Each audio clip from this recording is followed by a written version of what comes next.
तो योगी का राजधर्म सिर्फ सुशासन है और इसीलिए अपराधियों की वो जाति नहीं देख रहे हैं, लेकिन विपक्षी पार्टियों को जाति देखनी पड़ती है क्योंकि वोट बैंक वहां फिट होता है। लेकिन सवाल ये है कि क्या अपराधी का, आतंकी का जाति देखनी चाहिए?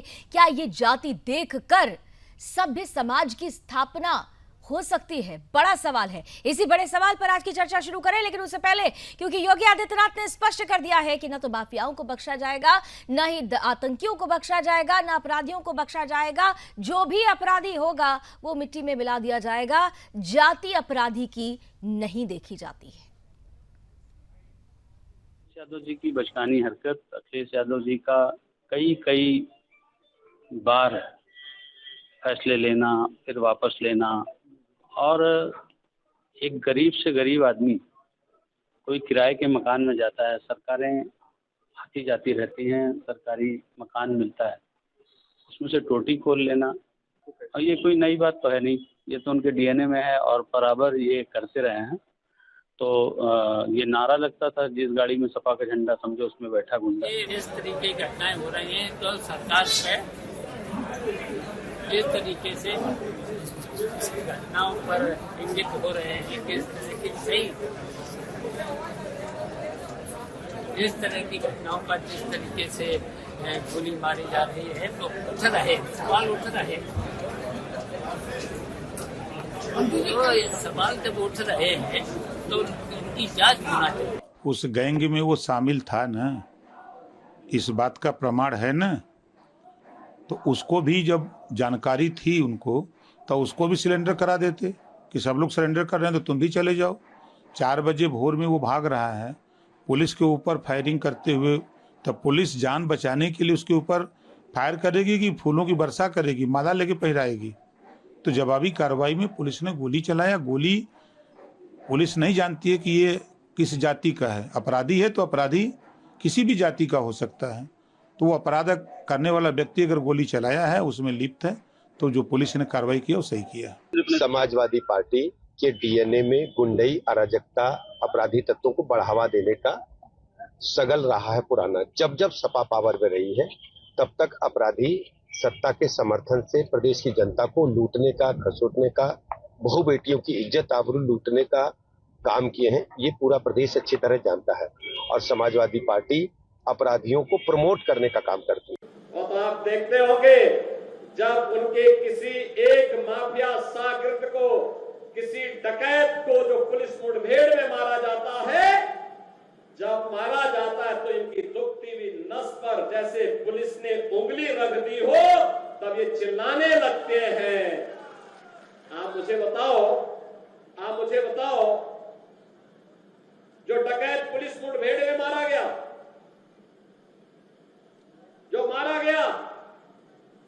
अगर वह डकैत जैसे हथियारों का प्रदर्शन करते हुए डकैती डाल रहा है, वहां ग्राहक भी बैठे हैं, ग्राहकों को खड़ा करके एक तरफ करके अगर गोली मार देता तो क्या उनकी जान को ये समाजवादी पार्टी वापस कर पाती क्या? और वो किसी भी जाति के हो सकते थे। ग्राहक वो यादव भी हो सकता था, दलित भी हो सकता था, किसी भी जाति का हो सकता था। अगर डकैत हत्या करके भाग गया और पुलिस के पास सुराग नहीं मिलती तो यही लोग बोलते, देखिए साहब अराजकता है। और अगर पुलिस ने पकड़ लिया, कार्रवाई कर दी और फिर आपसी मुठभेड़ में डकैत मारा जा रहा है, तो समाजवादी पार्टी को बुरा लग रहा है, कह रहे साहब ये नहीं होना चाहिए। तो सवाल यही है कि आखिर अपराधियों के खात्मे पर विपक्षी इतना ज्यादा क्यों परेशान हो जाते हैं? क्या ये सहानुभूति अपराधियों के साथ रखकर वोट बैंक की राजनीति नहीं करते हैं? ये बड़ा सवाल, और इन्हीं सवालों के साथ आज की चर्चा की शुरुआत। हमारे साथ स्वागत करते हैं आज के पैनलिस्ट का। हमारे साथ समाजवादी पार्टी का पक्ष रखने के लिए अशोक तिवारी जी जुड़ चुके हैं, बहुत बहुत स्वागत है। कांग्रेस का पक्ष रखने के लिए गोपाल कृष्ण जी जुड़ चुके हैं, बहुत बहुत स्वागत है। और साथ ही साथ फॉर्मर डीजीपी हैं अरविंद जैन साहब हैं। अरविंद सर, आपका भी बहुत बहुत स्वागत है। थोड़ी देर में भारतीय जनता पार्टी के अतिथि भी हमारे साथ जुड़ेंगे, लेकिन उससे पहले अशोक जी आपके पास आ रही हूं। देखिए, महत्वपूर्ण ये है, जब हम किसी चीज का समर्थन करते हैं, समर्थन के पीछे एक बड़ा आधार होना चाहिए। सभ्य समाज में ना तो अपराधियों की जगह होती है, ना माफियाओं की जगह होती है, ना आतंकियों की जगह होती है। और उसी सभ्य समाज के निर्माण के लिए अगर अपराधियों का खात्मा होता है तो फिर जाति कहां से आ जाएगी साहब? अशोक जी। जी देखिए मैम, स्पष्ट रूप से कहना चाहूंगा, सवाल इस बात का नहीं है कि अपराधी पकड़े गए हैं, डकैती हुई है। सवाल इस बात का है कि जो है किस तरह से एनकाउंटर किया गया, उसके तरीके पर सवाल है। सवाल यह भी है कि जो मुख्य आरोपी था, षड्यंत्रकारी था, मेन मास्टरमाइंड था, उसको पहले ही सरेंडर करा दिया जाता है, आराम से सरेंडर किया जाता है। उसके पैर पे भी गोली नहीं लगती है। वो बहुत ही प्रेम पूर्वक, आदर पूर्वक चाय पिलाते हुए उसको पुलिस सरेंडर करा लेती है, जैसे कि पहले से लिखा पड़ा हो सब कुछ। और उसके पश्चात ये नकली एनकाउंटर होता है। जिस तरह से 2 सितंबर को मंगेश यादव को उठाया गया और फिर 2 सितंबर को ही 50,000 का इनाम घोषित कर दिया गया, 4 सितंबर को 1 लाख का इनाम घोषित किया गया और 6 सितंबर को एनकाउंटर कर दिया गया। सारी चीजें जैसे स्क्रिप्टेड हो। अरे पहले से इनाम घोषित होता, अगर उसके पास 6-7 मुकदमे थे उसके ऊपर, तो पहले से आप इनाम घोषित करते। आप 2 सितंबर को ऐसा कहा जाता है कि उठाया गया, 2 सितंबर को ही आप 50,000 का इनाम घोषित करते हैं, 4 सितंबर को 1 लाख का इनाम घोषित करते हैं और 6 सितंबर को एनकाउंटर कर देते हैं। ये सारी चीजें जब जांच होगी, सर्वोच्च न्यायालय की निगरानी में जांच होगी, जांच सब होगी। ये केस आसान नहीं है, इतना आसान भी नहीं है, पुलिस वाले फंसेंगे भी इसमें। और जिस तरह से ये हुआ है उसमें जो है एक जाति को देख करके मार दिया गया, बाकी को कुछ लोगों को जो है पैर में मारा गया। मैंने बड़ी धैर्यता के साथ आपको सुना। कुछ लोगों को इस पैनल में फॉर्मर डीजीपी अरविंद जैन जी भी, उन्होंने बड़ी धीरता के साथ आपको सुना है। 2 सवालों का जवाब साहब आप दीजिएगा।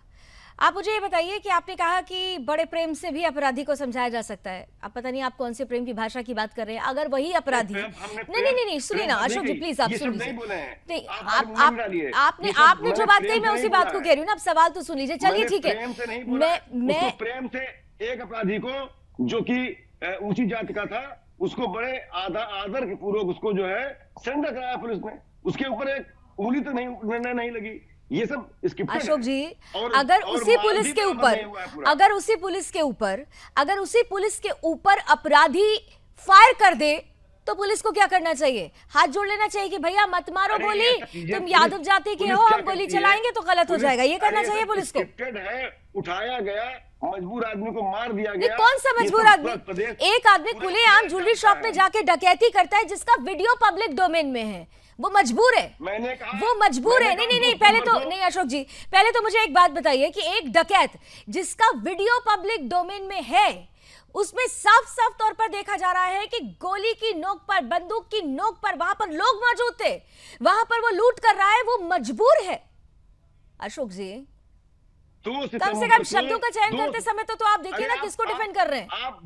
मैं डीजीपी साहब से कह रहा हूं, आपसे नहीं कह रहा हूं। 2 सितंबर को 50,000 का इनाम घोषित करती है पुलिस और 4 सितंबर को नहीं, उसका जवाब दे देंगे ना एक जैन जी, अभी दे देंगे। लेकिन मुझे अशोक जी आप सिर्फ इतना बता दीजिए कि एक अपराधी आपको मजबूर कैसे दिखाई दे रहा है। नहीं अशोक जी, मैं आपके सवाल का जवाब जरूर लूंगी। अशोक तिवारी जी, मैं आपके सवाल का जवाब जरूर लूंगी। अरविंद जी इसीलिए है 4 सितंबर को 1 लाख का इनाम। आप अपनी बात से क्यों हट रहे हैं? घेरे में आता है या नहीं? अशोक तिवारी जी, अशोक तिवारी जी, आपने सवाल 3 बार दोहरा दिया। अरविंद जैन जी से इसी सवाल का जवाब लूंगी, लेकिन तीसरी बार मैं अपना सवाल दोहरा देती हूँ। एक अपराधी आपकी नजर में मजबूर कैसे हो सकता है? एक अपराधी मजबूर था ही नहीं। आपने अभी कहा ना कि उस मजबूर पर गोली चला रहे हैं। सर ये ऑन रिकॉर्ड है, लाइव शो जा रहा है साहब। मार दिया गया। अरे भाई, उसको उठाया गया और कहीं ले जाकर हाथ बांध के मार दिया गया, उसको दौड़ा के मार दिया गया। अपराधी की जाति देखनी चाहिए क्या? अपराधी और माफिया की जाति देखनी चाहिए क्या? एक सभ्य समाज में एक अपराधी की जाति देखनी चाहिए क्या, जो आप लोग कर रहे हैं? दूध का दूध, पानी का पानी अलग हो जाएगा। अरे आप लोगों ने तो असद के एनकाउंटर पर भी सवाल उठाया था, उस पर तो बाकायदा आयोग का गठन हुआ और साफ तौर पर सामने आ गया कि एनकाउंटर फेक नहीं था। और अगर फेक एनकाउंटर की बात की जाए तो आपके सहयोगी भी बैठे हुए गोपाल कृष्ण जी, आप लोग सहयोग में हैं, कांग्रेस आपके साथ है। 2013 और 14 की NHRC की रिपोर्ट है कि उस समय आपकी सरकार हुआ करती थी और आपकी सरकार में सबसे ज्यादा फेक एनकाउंटर्स हुए थे। और ये रिपोर्ट ये बीजेपी या एनडीए की सरकार में नहीं बनी थी, यूपीए की सरकार में बनी राजनीति। बहरहाल सबसे बड़ी चीज ये है, अनिल दीक्षित जी भी शायद हमारे गोपाल जी, इसका जवाब लूंगी ना मैं आपसे।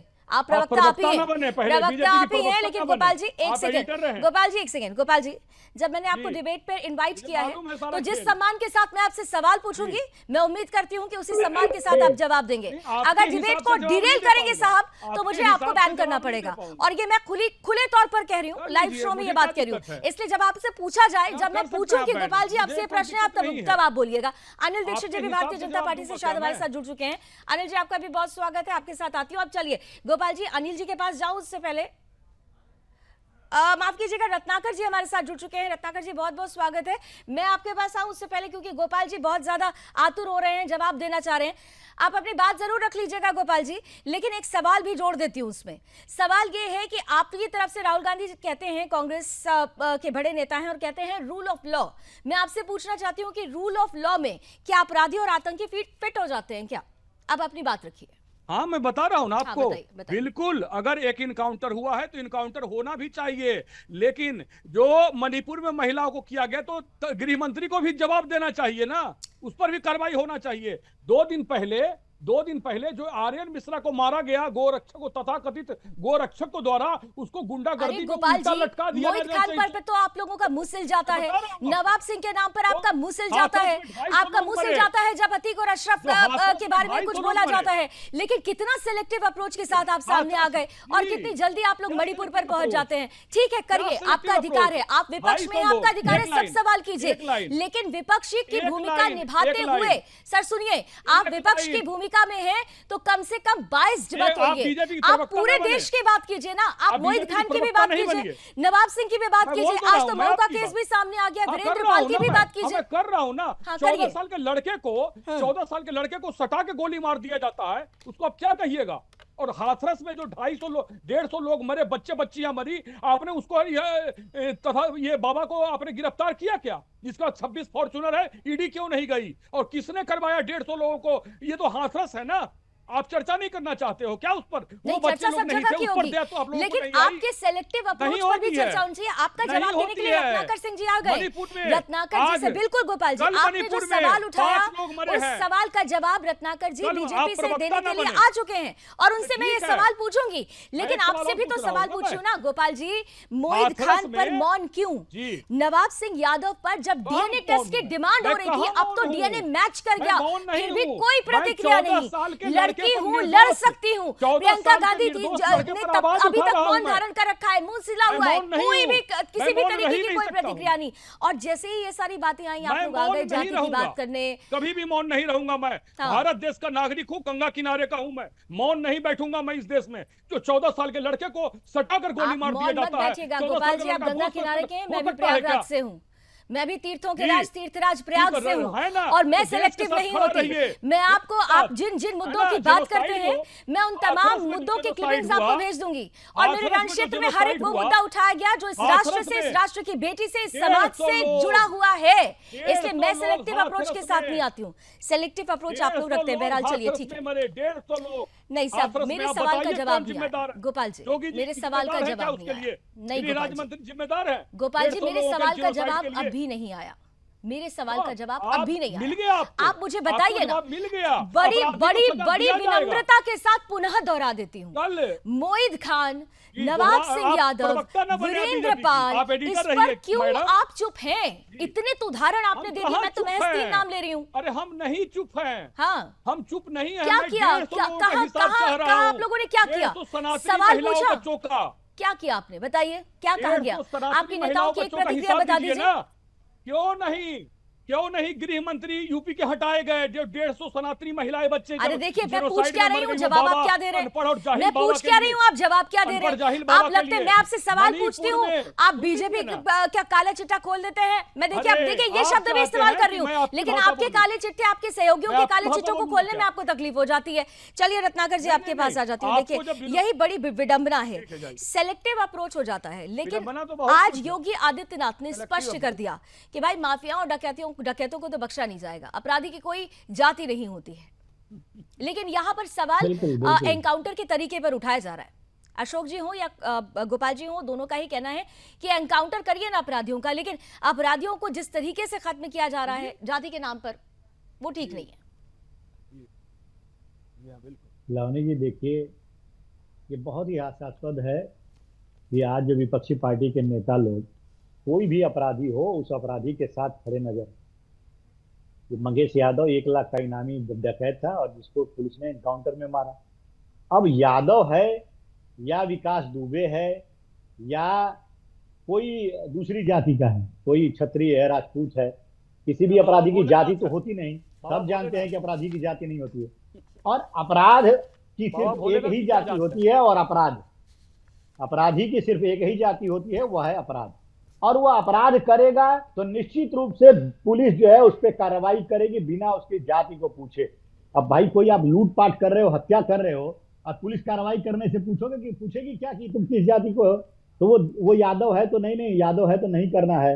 अच्छा तुम मुसलमान हो, नहीं करना है क्योंकि अखिलेश नाराज हो जाएंगे। तो ये सारी चीजें कहीं ना कहीं दर्शाती है इनकी मानसिकता कि आज ये जातिवाद की राजनीति में इतने निम्न स्तर पे आ चुके हैं कि अपराधियों को भी डिफेंड करने का काम ये शुरू कर दिए हैं। और आज ये मानवाधिकार की दुहाई देते हैं, आज ये संविधान की दुहाई देते हैं जब हम अपराधियों को मारते हैं। आपने देखा ना अतीक अहमद के पुत्र को जो है, लड़के को किस तरह से असद को जो है वो दौड़ा कर लोगों को गोलियां चला रहा था और मार रहा था, उसका भी इनकाउंटर होता है। तो इनके नेता जो है सवालिया निशान खड़ा करते हैं, दुहाई अधिकार की और संविधान की और कानून की दुहाई देते हैं। आप अपराधी को अपराधी समझिए। क्या मैं एक चीज पूछना चाहूंगा सिर्फ इन दोनों नेताओं लोगों से जो यहाँ बैठे हैं, हाँ ठीक है, आप बता दीजिए, सिर्फ एक सवाल का जवाब मेरे दे दीजिएगा। कोई भी अपराधी है, अगर उसने अपराध किया है, पुलिस का इनकाउंटर ने किया है उसको, तो वो सही है कि गलत है? ठीक है 20 सेकंड में दोनों का जवाब ले लेती हूँ, फिर अरविंद जी इंतजार करें। पहले अशोक तिवारी जी प्लीज बताइए काउंटर आंसर। देखिए, मैं बड़े विनम्रता से आदरपूर्वक कहना चाहता हूँ अपने भाजपा के प्रवक्ता से, सच्चाई ये है कि सुनियोजित लगता है, ये जो है डकैती ही सुनियोजित लगता है डकैती ही डलवाई गई है किसी के द्वारा, जो मास्टरमाइंड कोई और बैठा है कहीं पर। सवाल इस बात का है कि आप सुनियोजित बता रहे थे, डकैती होती है और जो बिल्कुल बता रहे हैं विपिन सिंह जो मास्टरमाइंड है, जो कि संबंध रखता है कहीं ना कहीं, उसको बड़े आदर पूर्वक सरेंडर करा दिया जाता है, उसको छुआ तक नहीं जाता है, चाय पिलाया जाता है उसको, उसके पैर में भी कोई गोली नहीं लगती है और वो सरेंडर कर देता है। यहां तक कि माल भी पूरा बरामद नहीं हुआ है, अभी माल भी बरामद नहीं हो पाता है। जो व्यापारी है वो, उसका हमने सुना है, क्लिप सुना है कि उसने कहा कि हमारा माल बहुत 10% बरामद हुआ है।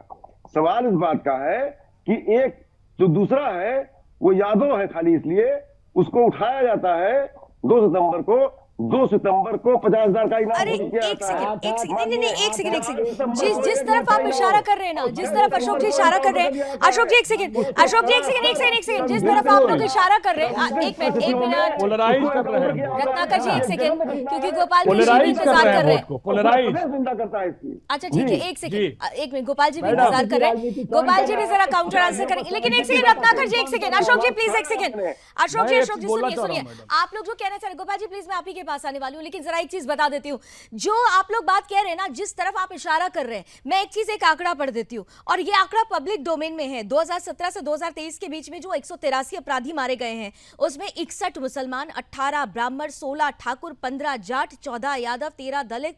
तो आप देख लीजिए, आप लोग जो कहने का प्रयास कर रहे हैं, इसमें तो आंकड़ा बहुत लंबा है। हम तो हिंदुओं को जाति में खैर नहीं बांटते हैं, लेकिन मजबूरी हो जाती है जब आप जैसे लोग जाति में अपराध को बांटने लगते हैं, तो बताना पड़ता है कि जाति देखकर ये एनकाउंटर नहीं हुए, जाति देखकर ये एनकाउंटर। अरे साहब देखिए, मैंने पढ़ तो दिया ना, आज आप विपिन सिंह पर अटके हुए, मैंने आपको 183 लोगों के आंकड़े बता दिए। एक छोटा सा ब्रेक लेना होगा मुझे, गोपाल जी प्लीज, मैं ब्रेक के बाद ही आपके पास आ सकूंगी, और अरविंद जान सर के पास अभी तक नहीं गई हूँ, ब्रेक भी जरूरी है। लेकिन सबसे बड़ा सवाल यह है कि जिस पर यह बड़ी चर्चा चल रही है, जब हम सुशासन कहते हैं, उस सुशासन में अगर अपराधियों और आतंकियों का, माफियाओं का अंत होता है तो विपक्षी पार्टियों को इतना दर्द क्यों होता है? योगी आदित्यनाथ ने तो साफ कह दिया है कि उनका राजधर्म सुशासन है। फिर इस सुशासन के लिए अगर एनकाउंटर होता है तो डकैतों का, माफियाओं का एनकाउंटर होता रहेगा। तो अपराधियों का खात्मा हो रहा है, लेकिन विपक्षी पार्टी उत्तर प्रदेश में अपराधियों की जाति देख रही है और इसी पर हम चर्चा कर रहे हैं। आइए सीधे पैनलिस्ट के पास चलते हैं। हमारे साथ गोपालकर जी कांग्रेस से हैं। मैंने उन प्रॉमिस किया था कि आपके पास आऊंगी सर, लेकिन क्योंकि अरविंद जैन जी बहुत देर से इंतजार कर रहे हैं, एक कॉमेंट उनका पहले ले लेने दीजिए, बहुत जरूरी है, फॉर्मर डीजीपी हैं। अरविंद सर, सबसे बड़ा सवाल यह है कि जब ऐसे एनकाउंटर्स होते हैं और खासतौर से अपराधियों और आतंकियों का खात्मा होता है, तो उस एनकाउंटर के दौरान पुलिस के सामने एक बड़ा चैलेंज होता है। उस चैलेंज को पार्टियां नजरअंदाज कर देती हैं, वो चाहे कोई भी राजनीतिक पार्टी हो। इस परिस्थिति में जो सवाल खड़ा किया जा रहा है, आपको लगता है कि क्या ये सवाल खड़ा किया जाना चाहिए? वो परिस्थिति क्या होती है, क्या ये पॉलिटिकल पार्टीज के लोग समझ पाएंगे? अरविंद जैन जी। देखिए, मैं किसी पॉलिटिकल पार्टी का नुमाइंदा नहीं हूं और ना मैं कोई पॉलिटिकल कमेंट करूंगा। मैं एक्स डीजीपी हूं स्टेट का और मैं लॉ एंड ऑर्डर के पॉइंट ऑफ व्यू से, क्राइम के पॉइंट ऑफ व्यू से इसके ऊपर बोलूंगा। डकैती की घटना होती है, गंभीर घटना होती है सुल्तानपुर में, जो कि पुलिस के लिए एक बहुत बड़ा चैलेंज था।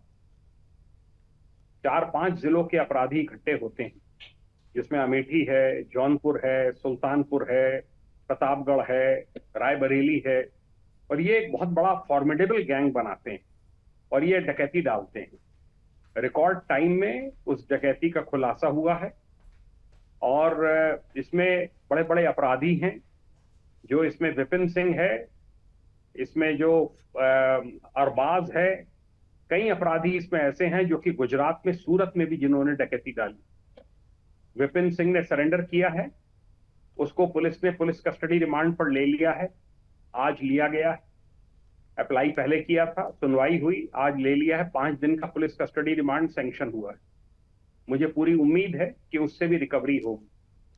जो अपराधी हैं, अभी तक 3 अपराधियों के पैरों में गोली लगी है मुठभेड़ में, एक अपराधी मारा गया है, एक सरेंडर हुआ है और बाकी अभी इसमें 8-9 अपराधी हैं जो कि फरार हैं। 3 पार्टीज थी। मंगेश यादव उसमें था जिसने कि अंदर घुसकर 5 लोगों ने जो डकैती डाली, उसमें एक मंगेश यादव भी था। इसने जौनपुर से मोटरसाइकिल चोरी करी इस घटना से पहले और उस चोरी की मोटरसाइकिल का इस्तेमाल इस डकैती में भी किया। 2022 के गैंगस्टर एक्ट के मुकदमे में यह करौंदी कला थाने से फरार चल रहा था। इसके ऊपर गैंगस्टर एक्ट का मुकदमा है, लूट का मुकदमा है, डकैती का मुकदमा है, इसके ऊपर हर तरह के अपराध हैं। ठीक है। और ये हुआ, और भी बहुत से अपराधी ऐसे हैं इनमें जिनके ऊपर, सबके ऊपर एडीजी जोन लखनऊ ने 1-1 लाख रुपए का रिवार्ड डिक्लेयर किया है मुकदमे की गंभीरता को देखते हुए। ठीक है सर, देखिए मेरी बात पूरी हो जाने दीजिए। नहीं, मैं आपसे एक सवाल, प्लीज, एक बहुत इंपॉर्टेंट सवाल है। नहीं अरविंद सर, बहुत इंपॉर्टेंट सवाल है, क्योंकि उसी सवाल के इर्द गिर्द ही तो ये पूरी राजनीति हो रही है। सवाल एनकाउंटर के तरीके पर हो रहा है। मैं आपसे ये जानना चाहती हूँ कि जब एक एनकाउंटर होता है, वो एनकाउंटर किस सिचुएशन में, लास्ट मोमेंट क्या बचती है कि एनकाउंटर करना पड़ता है? वो सिचुएशन शायद अगर एक्सप्लेन हो जाएगी तो शायद पॉलिटिकल पार्टीज ये बात नहीं कर पाएंगी। ये अभी तो ये कहा जा रहा है कि इंटेंसली ये किया गया, लेकिन एनकाउंटर की सिचुएशन क्या होती है? आपको एक बात बता दूं। नंबर 1, बहुत से लोगों को एक गलतफहमी रहती है कि एनकाउंटर में आउट ऑफ टर्न प्रमोशन मिलता है। मैं आपको बता दूं, बहुत साल पहले उत्तर प्रदेश में ये परंपरा बंद कर दी गई है। किसी को भी आउट ऑफ टर्न प्रमोशन नहीं मिलता है, नंबर 1। नंबर 2, हर एनकाउंटर की मजिस्ट्रियल इंक्वायरी होती है जो कि एग्जीक्यूटिव मजिस्ट्रेट करते हैं। जैसे इसमें एक एसडीएम को नियुक्त किया गया है। फिर केस में अगर पुलिस फाइनल रिपोर्ट लगाएगी मुठभेड़ के मुकदमे में, तो वो सीजीएम के कोर्ट में जाएगा, चीफ जुडिशियल मजिस्ट्रेट, और वहां पर उसका ट्रायल होगा। वहां विपक्षी गणों को, उनके परिवारीजनों को, जितने गवाह हैं सबको बुलाया जाएगा, सबकी गवाही रिकॉर्ड होगी, और जब सीजीएम संतुष्ट होंगे तभी उस केस में फाइनल रिपोर्ट स्वीकार होगी, वरना उसमें मुकदमा रजिस्टर करने के आदेश कर देंगे। ठीक है। आज की तारीख में मैं एज रिटायर्ड डीजीपी बहुत से पुलिस अधिकारियों से मिलता हूं, उनमें से हर किसी का कहना है कि जो एनकाउंटर किया जाता है वो मजबूरन किया जाता है, बिल्कुल तब किया जाता है जबकि वो गोली चलाना बाध्यकारी हो। अन्यथा कोई भी पुलिसकर्मी, कोई पुलिस पार्टी एनकाउंटर को फेस नहीं करना चाहती। जांच ये 8-8, 10-10 साल तक जांच चलती है, इसलिए ये कोई प्लेजर नहीं है पुलिस के लिए। ये एक बहुत बड़ी चुनौती थी सुल्तानपुर की डकैती, उसको स्वीकार किया है एसटीएफ ने और जिला पुलिस ने और कई अगल बगल जिलों की पुलिस ने, और उन्होंने इस अपराधी गैंग के विरुद्ध, जो कि एक बहुत सशक्त गैंग बन गया था, उन्होंने कार्रवाइयां प्रारंभ की। ठीक है, आप लोगों ने, गोपाल जी, अशोक जी, बहुत धैर्यता के साथ, अगर आपने फॉर्मर डीजीपी हैं अरविंद जैन जी, वो किसी पॉलिटिकल पार्टी से ताल्लुक नहीं रखते। मेरा सवाल भी बिल्कुल जेन्युइन था, जो सवाल आप लोग पूछ रहे थे उन्होंने पूरा क्लैरिफाई करके बता दिया। अब बता दीजिए, मैं गोपाल जी आपके पास आ रही हूँ, मोहब्बत की दुकान क्या अब भी अपराधियों और आतंकियों के नाम पर ही चलेगी क्या साहब? अब तो आपके साथ इसी पैनल में फॉर्मर डीजीपी अरविंद जैन जी हैं, जिन्होंने पूरी की पूरी स्थिति को आपके सामने स्पष्ट कर दिया है। अब बताइए। आप डीजीपी को अपने साइड न ले। नहीं, मेरे आप प्रवक्ता नहीं बने। ये मेरे साइड का है। अरविंद जैन जी ने फॉर्मर डीजीपी होने के नाते उन्होंने पहले ही अपनी बात रखी है। मेरी बात से वो कहां से, मेरी बात कहां आपने जोड़ दी उनके साथ? सुन लीजिए। हाँ सुनाइए साहब। ना पहले आप प्रवक्ता ना बने, आप न्यूज़ अरे छोड़िए ना, आप तय मत कीजिए कि मैं प्रवक्ता हूँ या नहीं हूँ। अब मैं राष्ट्र की प्रवक्ता हूँ, और राष्ट्र की प्रवक्ता होने के नाते तो मैं आपसे सवाल करूंगी, करती रहूंगी। राष्ट्र की प्रवक्ता हूँ मैं, अपनी बात होती ना, अपनी बात। अगर आप राष्ट्र की प्रवक्ता होती ना, तो भोले बाबा के बारे में बोलती जो 150 महिलाओं को मारा जिसने, और उस समय बिहार गोपाल जी कितनी शर्म की बात है, गोपाल जी कितनी शर्म की बात है कि इस पैनल में एक फॉर्मर डीजीपी है, उन्होंने पूरी क्लैरिटी आपके सामने, पूरी पिक्चर क्लियर करके रख दी। आपने उनकी बात को भी नजरअंदाज किया। आपने ये नहीं देखा, आपने ये नहीं सुना कि एक अपराधी पर गोली चलाई जाती है, उसके पीछे कारण क्या होते हैं। अगर अपराधी गोली पुलिस पर चलाएगा, आपने कितने पुलिस वालों की जाति पूछ ली? अरे इस तरीके के एनकाउंटर में कितने पुलिस वाले जख्मी हो जाते हैं, उन पुलिस वालों की जाति क्यों नहीं पूछ पाते आप लोग? क्योंकि आपकी राजनीति फिट नहीं बैठती। नहीं, बिल्कुल नहीं, बिल्कुल नहीं। आप राजनीति करते रहिए, लेकिन जहां आप गलत होंगे मैं आपको रोकूंगी। रत्नाकर सिंह जी, रत्नाकर सिंह जी, हजारों फेक इनकाउंटर होते हैं। आर्यन मिश्रा का क्या हुआ? अरे तो मजिस्ट्रियल जांच होगी ना सर, सारे एनकाउंटर्स की मजिस्ट्रियल जांच होती है। यही तो अभी फॉर्मर डीजीपी बता रहे थे ना, अरविंद सर ने आपके सामने क्लियर कर दिया। आने दीजिए ना, इसकी भी जांच हो रही है, इसकी जांच भी हो रही है, उसके बाद आप लोग राजनीति करिएगा ना। अभी से क्यों कर रहे हैं? आइए रत्नाकर जी। भोलेनाथ अरेस्ट हुआ क्या आपको? भोलेनाथ आपका वोट नहीं बढ़ाइए प्लीज, इसलिए वो अरेस्ट नहीं होगा। रत्नाकर जी काउंटर आंसर, फिर अशोक जी आपके पास आते हैं। जी लावनी जी, देखिए ये कांग्रेस पार्टी और समाजवादी पार्टी ये आज अपराधियों के लिए खड़ी नजर आती है। और मैं सिर्फ कांग्रेस पार्टी से एक प्रश्न पूछना चाहता हूं। जो नेशनल कॉन्फ्रेंस के नेता उमर अब्दुल्ला, अभी 2 दिन पहले की ही बात है, और कह रहे थे अफजल गुरु को जो है वो फांसी नहीं देना चाहिए था, वो गलत किया। तो क्या मैं ये पूछना चाहता हूं कांग्रेस पार्टी से कि क्या आप भी अफजल गुरु को के समर्थन में खड़े हैं, या आप भी जो उमर अब्दुल्ला कह रहे हैं कि हम जब उनकी सरकार बनेगी तो 370 वापिस लाएंगे, उसको फिर से बहाल करेंगे, क्या आप 370 फिर से बहाल करने के पक्ष में खड़े हैं? ये वही कांग्रेस पार्टी है लावनी जी, जो कि 12 बजे रात को सुप्रीम कोर्ट का दरवाजा खटखटाती है और एक वकीलों की फौज खड़ी करती है अफजल गुरु को बचाने के लिए। तो आप इनके चाल चेहरा चरित्र को समझ सकते हैं। जल्दी से काउंटर आंसर फिर अशोक जी के पास जाते हैं। और किशोर जी को, और मैं इनको भाई साहब को, समाजवादी पार्टी के जो तिवारी जी हैं और कश्मीर की, तो एक छोटा सा डेटा दे देता हूँ लावनी जी। लावनी जी, मैं एक छोटा सा डेटा दे देता हूँ। इन्होंने 370 की बात किया, कश्मीर की बात किया। जिस दिन से प्रधानमंत्री ने इस बार शपथ लिया है, अभी 2-2.5-3 महीना पहले, उस दिन से अब तक 25 सैनिक शहीद हो चुके हैं। तो प्रधानमंत्री जी ने एक्शन लिया क्या? जम्मू कश्मीर और 370 की बहाली, इस पर डिबेट में कल कर चुकी हूँ। नहीं रत्नाकर जी और गोपाल जी प्लीज, इस पर डिबेट कल हो चुका है। आज जिस मुद्दे पर है ना, प्लीज उस मुद्दे पर रहिए। इस पर 2 दिन से बहुत डिबेट हो रहा है, इस पर फिर डिबेट कर लूंगी आप लोगों के साथ। लेकिन अभी इस मुद्दे पर आइए कि उत्तर प्रदेश में अगर अपराधी का एनकाउंटर हो रहा है, उसकी जाति पर सवाल क्यों? ये बड़ा सवाल है। अपराधी का एनकाउंटर नहीं हो रहा। रहा है। हाँ। आप लोग एक पूरी तरह से प्रोपेगेंडा के तहत अरे कहाँ प्रोपेगेंडा है सर? करने के लिए अभी अरविंद जैन जी क्या बैठ के प्रोपेगेंडा कर रहे थे? बिल्कुल। अरविंद जैन जी बैठ के प्रोपेगेंडा कर रहे थे, बिल्कुल। फॉर्मर डीजीपी मैं है। उनका कम से नाम कम अपना लें। उनका लिहाज तो उनका कर लीजिए, नाम आप कम नहीं से कम लीजिए। उनका लिहाज तो कर मैं लीजिए। उनका आप लिहाज एंकर्स कर का चुका लिहाज हूं। तो करते नहीं है, तो अभी कम वो से कम पैनल में उनका है, लिहाज तो वो कर लीजिए। पैनल आइए में अशोक है। तिवारी जी। और आप अशोक तिवारी लोग जी। जी हाँ, जी अशोक जी तिवारी लोग जी। जी प्रोपेगेंडा ना करें जी लावण्य जी। ज्यादा। अशोक प्रोपेगेंडा तिवारी जी, कीजिए ना, आर्यन सभ्य मिश्रा जो समाज मारा को गया लेकर, ठीक है गोपाल जी सटा के प्लीज मैं आ रही हूँ आपके पास। अशोक जी, सभ्य समाज को लेकर तो हम लोग बहुत सारा डिबेट कर चुके हैं। आपने भी अभी कुछ दिन पहले कहा था कि सभ्य समाज में ऐसे लोगों की जगह नहीं हो सकती। जब ऐसे लोगों का खात्मा हो रहा है तो फिर सवाल यही है ना, अभी आपने भी अरविंद जैन जी को सुना, फॉर्मर डीजीपी साहब यही बोल रहे थे कि भाई एक तरीका होता है, उस तरीके को, उस नॉर्म्स को फॉलो किया जाता है और हर एनकाउंटर के बाद एक मजिस्ट्रियल जांच होती है। तो इसके लिए भी हो रही है जांच, तो उससे पहले ही क्यों इतने बड़े बड़े सवाल? क्या ये सवाल कर लेने से उपचुनाव जीत जाएंगे आप लोग? अशोक जी। ये भी हैं क्या जा चुके हैं? आदरणीय जैन जी हैं पैनल में या नहीं है? हाँ पैनल में है सर, आप बोलिए। हैं। मैं आदरणीय जैन जी की बातें जो हैं वो एक अच्छे अधिकारी रहे हैं, उनका अपना एक अच्छा कार्य रहा है जीवन में, तो वो अपने हिसाब से अपनी बात कह रहे हैं, अपने हिसाब से जैसा वो हैं उस तरह की बातें कह रहे हैं, अच्छी बात है। लेकिन मैंने सवाल किया था आदरणीय सर जी से कि 2 सितंबर को 50,000 का इनाम जारी करती है पुलिस मंगेश यादव पर, और 4 सितंबर को 1 लाख का इनाम घोषित करती है और 6 सितंबर को एनकाउंटर कर देती है। नहीं तो उन्होंने पूरी क्रोनोलॉजी तो आपको समझा दी थी। नहीं, इसी क्रोनोलॉजी को तो उन्होंने समझा दिया था ना। मैंने सुना सर सुनिए। हाँ अच्छा बोल लीजिए। उनसे बस इस पर जवाब दे दें।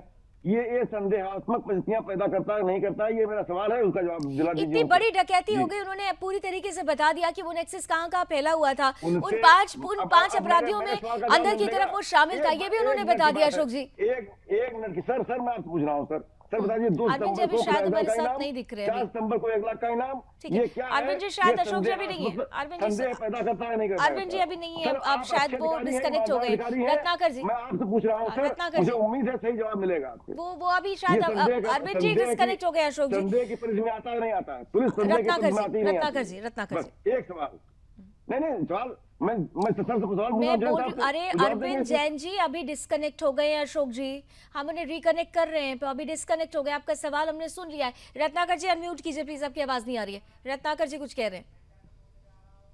देखिए मेरी आवाज आ रही है? हाँ भी आ रही है सर।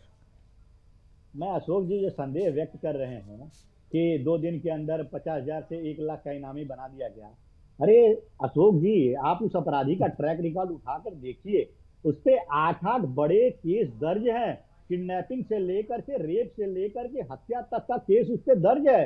और कोई ये केस कोई 1 दिन में, 1 महीने में, 6 महीने में नहीं है, उसका सालों का रिकॉर्ड रहा है और वो अपराधी रहा है। ये क्यों नहीं स्वीकार करते आप सिर्फ जाति देखकर एक अपराधी को बचाने की कोशिश कर रहे हैं। ये सिर्फ जाति की राजनीति का घिनौना चेहरा। अरे तो अपराधी तो वो भी था ना, उसका जो सरगना विपिन सिंह था वो भी अपराधी था ना। आप लोग तो अफजल गुरु को बचाने का काम करते हैं। आप बताइए ना, अफजल गुरु विपिन सिंह भी तो अपराधी था। खड़ा कर देते हैं। कोई अफजल गुरु पर आप मत जाइए, मुसलमान मत कीजिए आप। संसद में हमला जो होता है उस हमले का आरोपी अफजल गुरु को फांसी देने के लिए, बचाव के लिए कौन खड़ा होता है? भैया कांग्रेस पार्टी खड़ी होती है। तो कांग्रेस पार्टी ना पाकिस्तान पर कौन रोका है? हर अपराधियों बाहर में जाते हैं पाकिस्तान पर हमला कीजिए। ये क्या दर्शाता है आपका ये चाल चेहरा? 25 सैनिक शहीद हुए हैं। चाल चेहरा चरित्र राजनीति में बहुत मायने रखता है। समय की कुछ सीमाएं हैं। Thank you so much gentleman हमारे साथ जुड़ने के लिए। लेकिन इतना जरूर है, जब चाल चरित्र चेहरे की बात होती है तो खास तौर पर उस प्रतिनिधि को जनता चुनती है जो खास तौर पर उन्हें उत्तम राज्य दे सके। उत्तर प्रदेश को उत्तम प्रदेश बनाने का नारा तो समाजवादी पार्टी की सरकार ने दिया था, लेकिन क्या वाकई उत्तम प्रदेश बन पाया, ये आकलन का विषय है। लेकिन योगी राज में स्पष्ट रूप से माफियाओं, दबंगों, अपराधियों का अगर अंत होता है तो ये सभ्य समाज विपक्षियों को क्यों सूट नहीं कर रहा? क्या मोहब्बत की दुकान आतंकियों और अपराधियों से चलेगी? क्या अपराधियों में जाति देखकर उस पर राजनीति करके आने वाले उपचुनावों में और आने वाले 2027 के चुनाव में सपा अपना आधार खोज लेगी? ये बड़ा सवाल है। ये बड़ा सवाल समय के गर्भ में है, लेकिन जो सामने है वो है योगी का राजधर्म, जो ये कहता है सिर्फ सुशासन ही चाहिए। रण क्षेत्र में आज बस इतना ही। देश और दुनिया की तमाम खबरों के लिए आप जुड़े रहिए सुदर्शन न्यूज के साथ। जय हिंद।